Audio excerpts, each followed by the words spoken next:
안녕하십니까, 감독관입니다. 200개 테마로 쌈 싸먹기 테마 39 수요와 공급의 탄력성 계산 종합용입니다. 자, 계산 문제 중에 최고봉이죠. 자, 그런데 지금 이 공급에 관한 법보다 수요에 관한 게 출제가 많이 됩니다. 그 이유는 자, 수요량을 변화시키는 원인을 우리가 세 가지로 논의할 수가 있습니다. 근데 이제 공급에 관한 타서 뭐밖에 없었어요? 가격밖에 없었지 않습니까? 이게 세 가지가 뭡니까? 예를 들면 가격하고요, 소득하고요, 대치 보완제 기억나시죠? 연관상품, 관련지하죠. 관련지 또는 연관상품 가격이 되겠습니다. 그래서 이것들 원인을 가지고 이 결과가 어떻게 되는지 묻거나 아니면 이 중에 이걸 묻거나 뭐 이걸 물을 수도 있고 그렇습니다. 준 조건에 따라 한번 문제를 접근해 보도록 합니다. 자, 아파트 매매 가격이 16% 상승했답니다. 근데 다세대 주택의 매매 수요량이 8% 증가했다고 되어 있죠.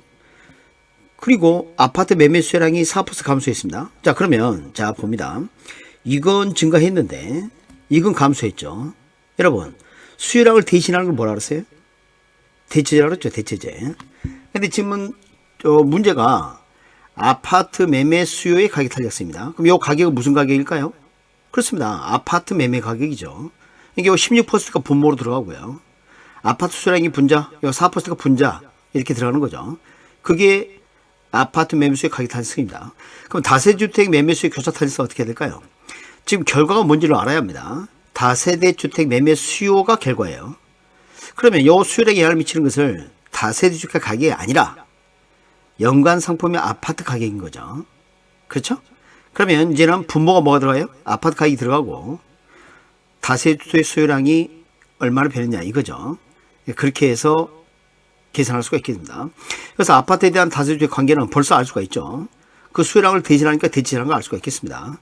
자, 해설 숫자를 보면서 한번 정리해 보도록 하겠습니다. 지금 보면 아파트 매매 수요 가격 제가 마이너스를 붙이지 않았습니까? 가격이 16% 상승인데 수요량이 4% 감소했다는 거죠. 근데 항상 플러스만 살펴보기 때문에 플러스로 만들어 버렸습니다. 이렇게 해서 0.25. 그 다음에 다세대 주택 매매 수요. 자, 요거 결과죠? 결과인데 요 다세대 주택 수요량에 영향을 미친 게 뭐가 있었냐면 아파트 요 가격 있죠. 요게 원인으로 작용했다는 겁니다. 그럼 아파트 가격이 비싸지만 아파트 양을 줄인 대신에 다세대 주택 수요량을 늘렸다는 겁니다. 그래서 이게 둘 다 증가 위쪽으로 향하고 있죠. 플러스. 자, 그러면 0보다 크면 뭐라 그랬어요? 대체제라고 그랬죠. 대체 관계에 해당이 됩니다. 자, 이런 것들은 이제 이 숫자를 베껴서 한번 적어 보시고요. 문장을 보면서 숫자를 한번 또 다시 넣어 보는 겁니다. 여러분 스스로. 그럼 이 문제를 푸는 능력이 생기게 돼요. 서두르지 마시고 원인과 결과를 잘 참조하셔서 하시면 되겠습니다. 자, 이제는 뭔가 좀 보겠습니다. 자, 아파트에 대한 수요의 가격 탄력성 그렇습니다. 그럼 이 수요량 아파트 수요량이죠. 그럼 원인 하나 가격. 그다음 소득 탄력성 나왔죠. 원인 하나 소득 두 번째 원인이 되겠습니다. 그리고 아파트하고 오피스는 대체 성격이 되게 많습니다. 그래서 이 오피스 가격이 세 번째 원인이 되겠습니다. 그럼 이러한 것들이 총체적으로 이 수요량에 영향을 미칠 겁니다. 그리고 이제 주어진 자리가 아파트 수요량 교차 탄력성 주어졌습니다. 그럼 아파트 가격, 아파트 소유자의 소득, 오피스 가격이 각각 3% 상승했답니다. 그러니까 원인을 모두 3% 증가시켰을 때 이 아파트에 대한 수요량은 어떻게 되느냐 이 말이죠. 이제 숫자를 대비해 보면 너무 간단한 거죠. 일단 아파트 가격이 상승했고요. 자, 수요량 감소했지만 앞에 마이너스 붙여서 플러스 만들었죠. 그렇죠? 네, 플러스 만들었어요. 그런데 그래서 0.6이 되는데 여기 이제 중요합니다. 잘 보십시오. 자, 보통 교재가 이 절대값 씌우거나 아니면 부호를 아무것도 붙이지 않습니다. 근데 이걸 유추해낼 때 이제 문제가 된다는 겁니다. 왜 그러냐면 이 가격 상승에 따라 수요 법칙에 따르면 수요량이 감소해야 되거든요. 근데 무조건 플러스로 만들다 보니까 이 변화일이 플러스로 오해를 할 수가 있어요. 요걸 조심해야 돼요. 여기 이제 난이도가 높은 문제가 되겠습니다. 그래서 저는 개인적으로 앞에 마이너스를 붙이는 걸 선호합니다. 왜냐하면 결과는 플러스가 나왔지만 그 이전의 수요량 변화율이 어떻게 돼 이렇게 했을 때는 그 부호가 혼란이 생길 수가 있기 때문입니다. 자, 이렇게 해서 수요량은 이제 감소했던 걸 배웠고요. 자, 살펴봤고 소득이 또 수요량에 영향을 미칠 수 있지 않겠습니까? 아까 가격은 수요량을 반대로 움직였지만 자, 소득이 3% 변했을 때 탄력성 0.4라는 것은 0보다 큰 거죠. 그럼 분자가 뭐예요? 증가해야 되는 거죠. 그렇죠. 플러스입니다. 그래서 3, 40에 1에서 1.2. 그러니까 아파트 수령 1.2 증가하는 효과가 하나 생겼습니다. 그 다음에 이제 교차 탄력성을 주어줬습니다. 0.1도 또 주어줬고, 오피스 가격이 3% 올랐죠. 근데 결과가 지금 0.1이라는 것은 0보다 큰 거죠. 대체제인데. 이것도 이제 플러스가 될 겁니다. 곱해 보니까 0.6 아닙니까? 그래서 결국은, 자, 수요량이 감소하는 효과가 아파트 가격에서 한번 일어났고요. 소득 증가에서 정상제에서 수요가 증가하는 효과도 있었고, 대체제로 보니까 대체 가격, 오피스 가격이 올라서 수요량이 증가하는 효과가 생겼다는 겁니다. 그럼 이 전체를 더하게 되면 변화가 없음. 서로 상쇄된 거죠. 지금 요령 아시겠습니까? 이 문제가 좀 어려운 문제였습니다. 자, 그 다음에 이제 다른 문제 또 보도록 하죠. 자, 어리지기 오피스텔 수요의 가격 탄생. 자, 오피스텔 수요의 가격 탄생입니다. 그러니까 오피스텔 수요량이 가격에서 영향을 받는데, 이렇게 60%만큼 변했다는 거 아닙니까? 자, 소득이 또 영향을 미칠 수 있겠죠. 0.5. 이렇게 됐습니다.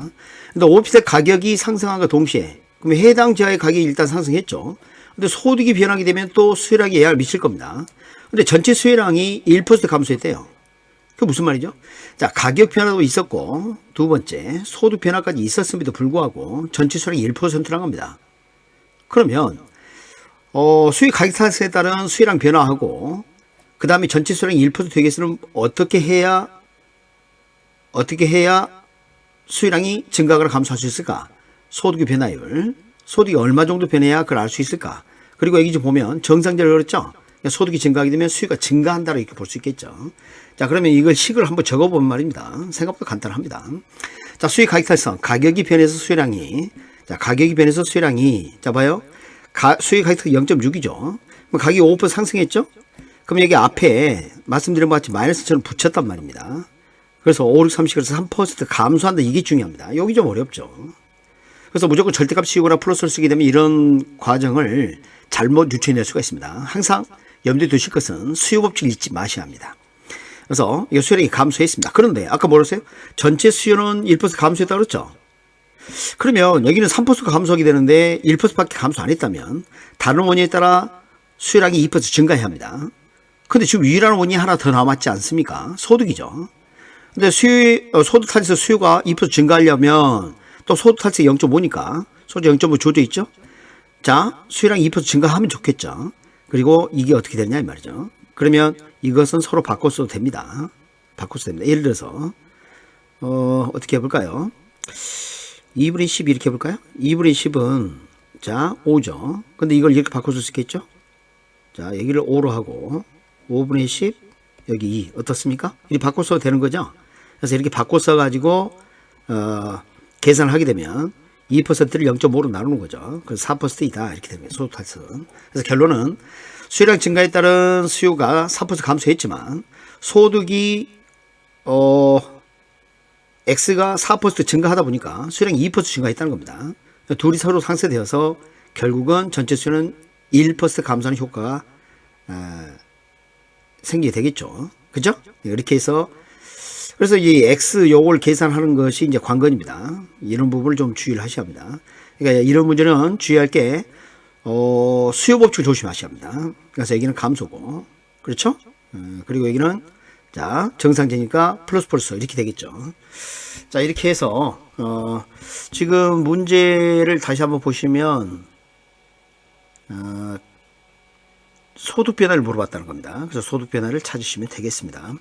그래서 여러분 문제 풀 때 이런 부분을 좀 주의를 좀 하시면 충분히 대응할 수 있는데 누차 좀 말씀드리지만 계산 문제는 시험장에서 풀기가 쉽지가 않습니다. 될 수 있으면 내가 자신 있는 서술형 문제를 먼저 푸시고 시간이 여유가 있다면 이 계산을 풀되 만약에 첫 번째 계산 문제를 풀었는데 답이 나오지 않았어요. 그러면 추가로 노력을 하는 것을 권하지 않습니다. 왜냐하면 다시 풀었을 때 답이 안 나올 가능성이 높아요. 그런 분들은 연습이 충분하지 않거나 또는 이제 잘못된 습관을 가지시거나 이럴 수가 있거든요. 이런 분들은 다시 푸는 것을 권하지 않습니다. 그리고 될 수 있으면 풀지 않은 것을 먼저 권해드립니다. 다른 걸로 득점을 하시고 충분히 합격할 수 있습니다. 계산 문제에 대한 스트레스 날려버리세요. 자, 여러분 합격을 기원합니다. 자, 그래서 종합 유형 살펴보셨습니다.